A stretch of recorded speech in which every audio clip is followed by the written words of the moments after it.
Let's go, buddy. Come on, walkies. When Emma and Jake first laid eyes on this trembling pit bull at the overcrowded shelter, something inside them just clicked. His sad, hopeful eyes seemed to tell 1,000 stories. But the moment they brought him through their front door, the dog's bizarre reaction to the outside world left them completely baffled.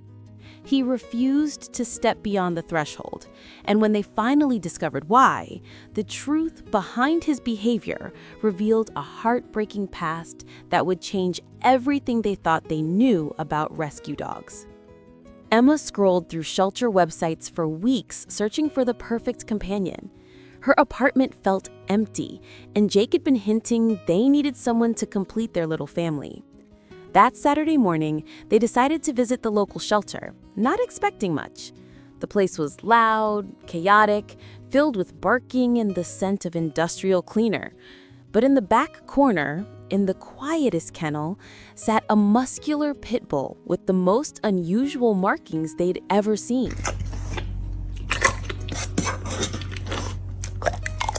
If stories like this touch your heart the way they touched mine, and you're still watching without subscribing, I have to be honest. It makes me wonder if you ever see the incredible endings we share here. These rescue stories deserve to reach everyone who believes in second chances.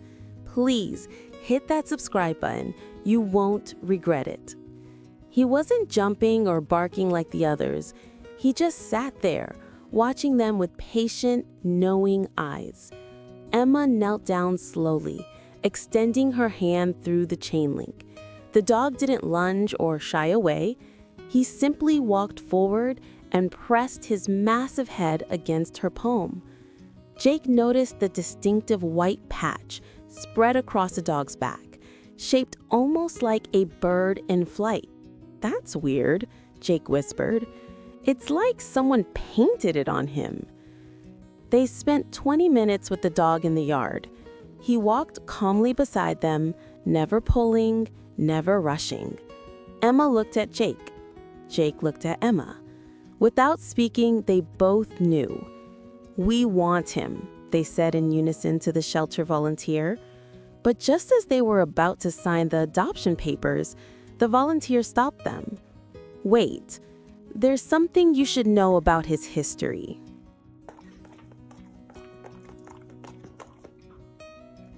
The volunteer explained that this pit bull had belonged to a homeless veteran living on the streets of Los Angeles.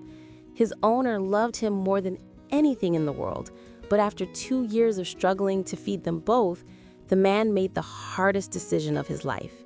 He walked 15 miles to the shelter, tears streaming down his face, and surrendered the only family he had. He said the dog deserved better than sleeping on cardboard, the volunteer continued. California shelters were full, so we transferred him here to Vancouver. He's been waiting 3 months. Emma's heart shattered. Jake's jaw tightened, but they didn't hesitate. "We're taking him home." They named him Atlas, after the titan who carried the world on his shoulders, because this dog had clearly carried his owner's heart through impossible times. The first night, Atlas slept between them on the bed. His body finally relaxed. But the next morning, everything changed. Emma clipped the leash to Atlas's collar, excited for their first official walk together. But the moment she opened the door, Atlas planted his paws and refused to move. His body went rigid. His eyes glazed over, staring at something invisible in the distance. "Come on, boy, it's okay," Emma coaxed gently. Nothing. Jake tried next, using treats, toys, encouragement. Atlas wouldn't budge. It was as if crossing that threshold meant returning to a nightmare he'd barely escaped. For 2 weeks, they struggled. Sometimes Jake would carry all 70 pounds of muscular dog down the stairs just to get him to the sidewalk. Other times, they'd drive him to the park, hoping a change of scenery would help. Atlas would walk exactly 3 minutes before freezing again, his breathing shallow, his eyes distant. Emma researched everything. anxiety, PTSD in dogs, trauma responses. Nothing fully explained it. Then one evening, Emma came home from a brutal day at work. Her boss had yelled at her over a mistake that wasn't even hers. She'd held it together all day, but the moment she closed the apartment door, she collapsed on the floor and cried. Atlas, who'd been lying on his bed, lifted his head. He watched her for exactly 5 seconds.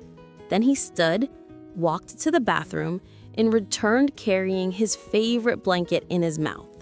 He dropped it in her lap and sat down, pressing his warm body against hers. Emma froze, tears still streaming. "Did you just bring me your comfort blanket?" Atlas licked her cheek once, then rested his head on her shoulder. In that moment, Emma understood. This dog knew grief. He knew loss. He knew what it meant to lose everything and everyone you loved. And he was telling her, in the only way he could, that he understood her pain. From that day forward, Atlas became Emma's emotional anchor. When her father passed away 6 months later, Atlas never left her side. Every night, she'd wrap him in that same blanket and whisper how grateful she was that he existed. "You're my best boy," she'd say. "You saved me just as much as we saved you."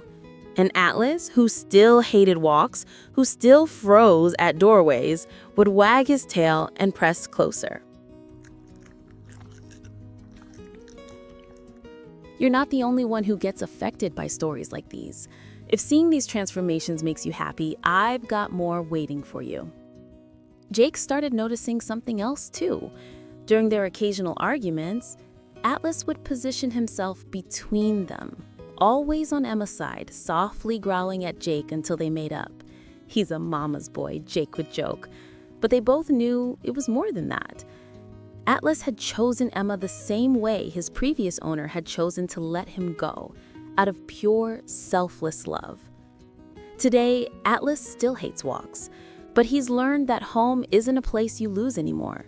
It's where Emma and Jake are, where his blanket is, where nobody goes hungry or sleeps on cold concrete. And that white patch on his back? Emma swears it looks exactly like the mountains visible from their balcony, as if fate had marked him for this exact home all along. Sometimes the best rescues aren't about saving a dog from a shelter. They're about two broken souls finding each other and realizing they were never meant to walk through life alone. What do you think? Should people who can't afford to keep their pets be judged, or should they be praised for making the selfless choice to give them a better life?